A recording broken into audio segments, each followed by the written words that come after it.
a new entry point into direct drive sim racing.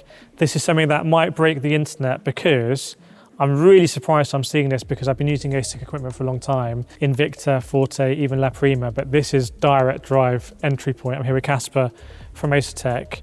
Just talk us through what we're seeing here, because this is Initium, so it sits under La Prima in the Asetek world, but you know, I guess I can say it, this is 5 Newton meters, 8 with a boost pack.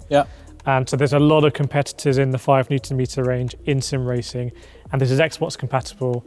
Why are Asetek doing this?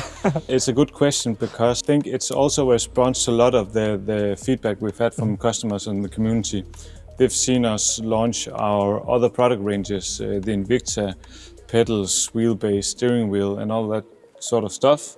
And realistically, there's also a lot of people in the community and sim racers that maybe aren't ready to splash that kind of money for the hobby.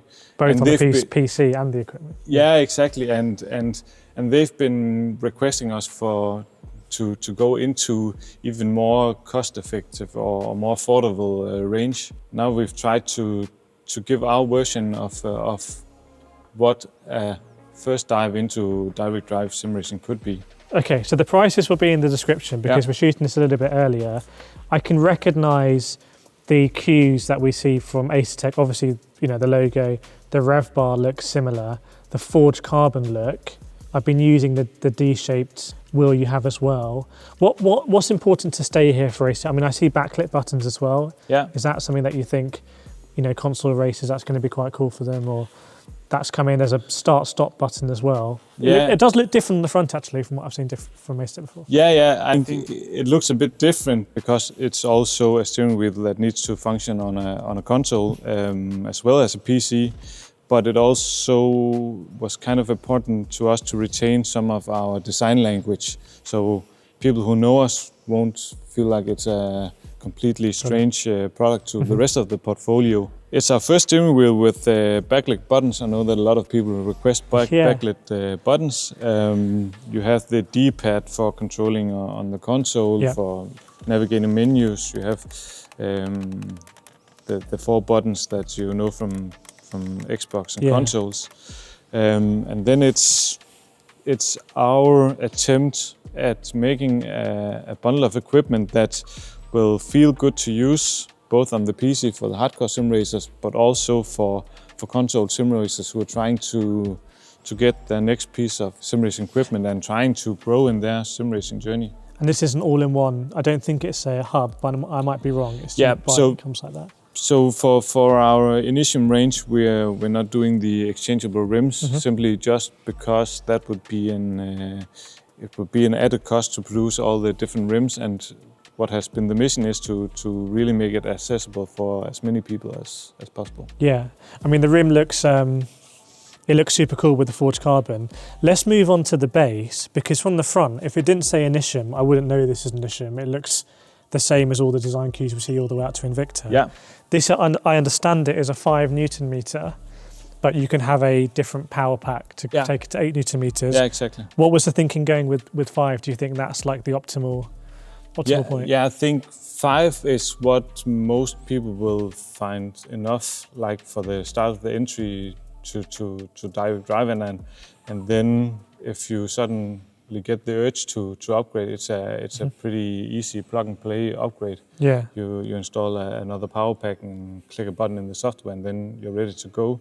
And that is because obviously some people won't need the extra Newton meter, so they're perfectly satisfied with 5. You don't have to pay the extra money. So in order for them not to pay the premium for the people who want 8, so we make the people choose themselves. So it's actually a 5 and an 8, different option basically depending on which pack you get. And on the pedals, you might need to come around. So I think pedals often on, let's just call them direct drive entry, are often the weak point for a lot of brands. If we're honest about it, a lot of budget seems to go in the wheelbase and the rim. Yeah. This pedal plate looks substantial, and it's quite, I don't know if it's hall sensors or potentiometers or load cell, what we're talking at this budget, but it looks like a solid brake as well, but I'm going to try it in a second. Yeah, so the brake is It's a Hall sensor, but we've tried to implement our two-stage system with this brake as well. So it's two different springs that simulate the two-stage. The throttle is a Hall sensor as well, but I think what is quite unique, at least in this price range, is that this base plate will be able to withstand the pressure of both our load cell brake, but also our high-end Invicta Thorp 2 hydraulic cylinder. And I think that's something you don't see often in this kind of price range. Yeah, that is true. I mean, there's an, yeah, wow, okay. So, well, you can put the Invicta Thorp 2 on that? Yes, exactly. And what's it made of? It looks forged carbon. Is it a composite really kind of underneath? Yeah, it's a glass fiber reinforced polymer material, and it's a reinforced plastic material. And I think obviously some people will hear plastic and think that's a worse material than steel or aluminum. But we've done a lot of testing both here locally and at the suppliers. And what we say is that this material absolutely holds the same strength and rigidity as our aluminum pedals from the Invicta. So it's just a different material, but you won't compromise on quality or durability. Okay, well, we'll put that to the test, and I think I'm super lucky because I'm going to be able to jump in here. The last bit to talk about, Casper, before I actually drive, is the rig itself. Yeah. It's also an Initium range product. Yeah. And there's some interesting features here in terms of the adjustability, but also the seat folds forward. Yeah. So it comes down low, which I think is an interesting feature. Yeah, I think we've tried to make the Initium rig and want to be really versatile. So you put it both in a Formula style position and a GT style, and we'll make different seats to make like the barrier of entry as low as possible. And then as you grow and want something, maybe you want a better seat or different material in the seat, you can upgrade it to different seats as well. And what can this handle? You said the base plate can handle Invicta pedals. What can the rig kind of handle?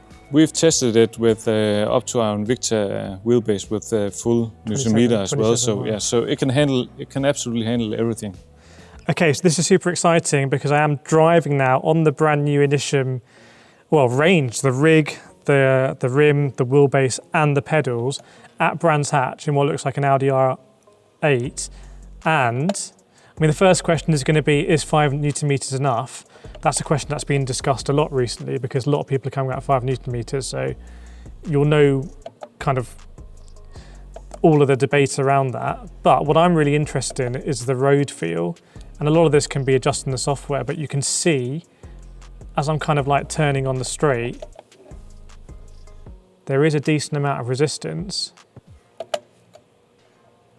So my contact point is interesting because it doesn't feel, this is a bit awkward because I'm standing here with Casper, who is the product marketing manager, but I'm not paid to be here, so I'm just going to be completely honest as always. The contact point is actually quite nice. I was worried it might be too hard, but I think it's going to be durable. There's something I've thought about with console racing wheels, which is that, they're going to be, I feel like they're going to have orange juice spilt on them and stuff like that. They're not going to be maybe treated, as always, with the most kind of like cotton wool handling as with a super high-end wheel. So I feel like that durability is important. Obviously, I won't know until I've driven with it a lot.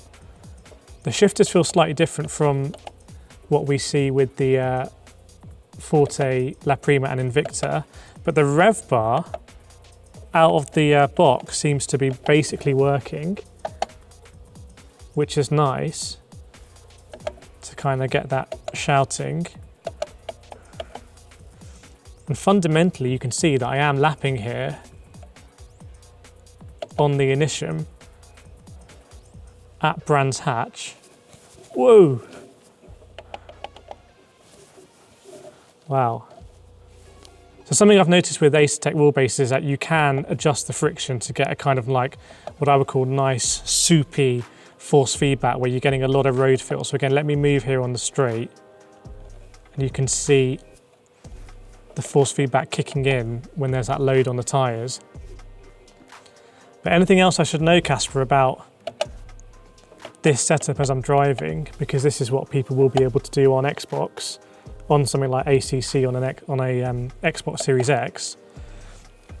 and basically have an experience that isn't, let's just say, toy grade, or is a step up from being on a controller, which I guess is kind of the point of this. Yeah, and I think what we'll try and want to accomplish with it is actually to also start and to take console sim racing a bit more serious, because the users of the console sim racing, I think, have the same wants and needs in terms of standard, and I think maybe it's been under prioritized for a bit, but hopefully we can come in and help by at least having some of the same stuff inside of the wheelbase and the steering wheel that PC sim racers has been used to, and then try to utilize that in the console sim racing market. Yeah, I think it's worth saying when the announcement came out that Asetek were doing Xbox, it was very exciting. And since then, we've seen Asetek Evo is coming to Xbox, Rennsport is coming to Xbox, Le Mans Ultimate they say is going to come to Xbox. So there is potentially this kind of big bang of sim racing on console. And also the new project Motor Racing, pretty focused on console. So with a lot more of the serious sim racing titles, if we can say it that way, at least hardcore simulations coming to consoles, I think hopefully both the users and generally the market will demand more from the hardware they're using. So it could be good timing.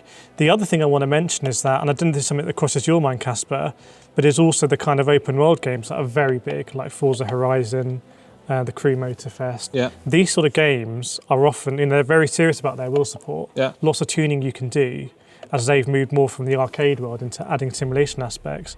I feel like a circular rim like this on an open world driving game, there was a GTA 6 trailer that came out yesterday, and I was asking, well, hang on, are they going to add wheel support? Yeah, exactly. Is that something you think about when you kind of design this product? And I mean, that's a bit far away from the simulation side, but people will use this wheel for that. Yeah, hopefully. I think at one point in time, I think GTA 5 was actually the biggest racing game on all platforms. Yeah.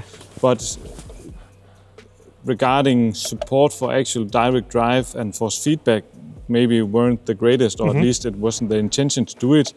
But if any of those bigger open world games like GTA or really want to utilize a better force feedback algorithm, then I think we're ready for it, ready to implement it pretty quickly. Asetek, the hardware of choice for GTA 6. It's worth remembering, GTA 5 came out in 2013. Yeah.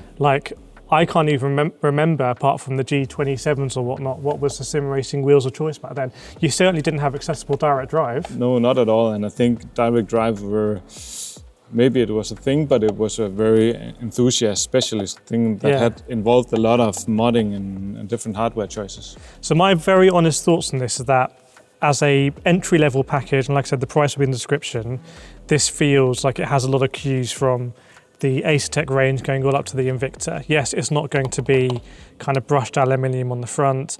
It's not going to have all the LEDs because of the cheaper price point.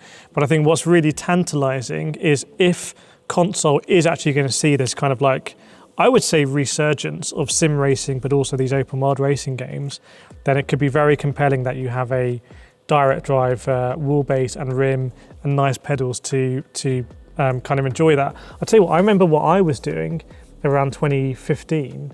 I had a PS4 and I was playing the Crew one, and I was playing these open world racing games on a Thrustmaster T150 that was belt driven.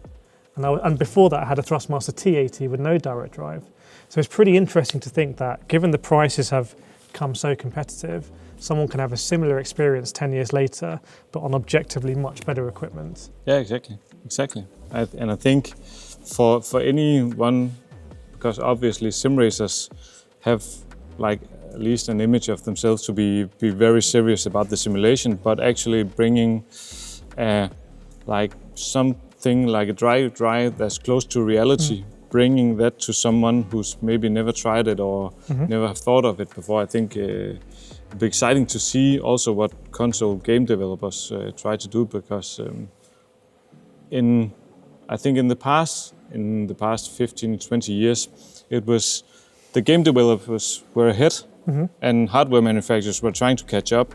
And I think right now the tables have turned, so hardware manufacturers are ahead and waiting for the game developers to catch up.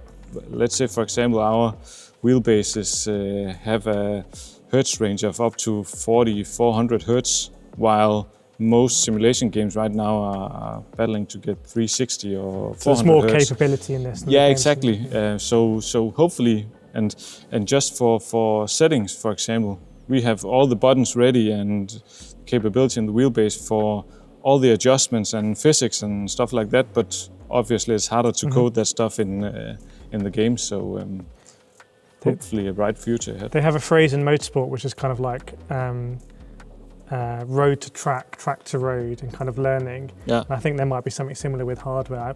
We were at the Sim Racing Expo in 2024 where, let's be honest, it was pretty much all hardware and not a lot of software. Yeah. I think it will be different this year where there'll be a lot of software at the table. Yeah, exactly. Hopefully. That's the kind of ebbing and flow of sim racing and racing games. Well, this has been amazing. Let us know in the comments any thoughts you have about the Initium range from Asetek, any questions.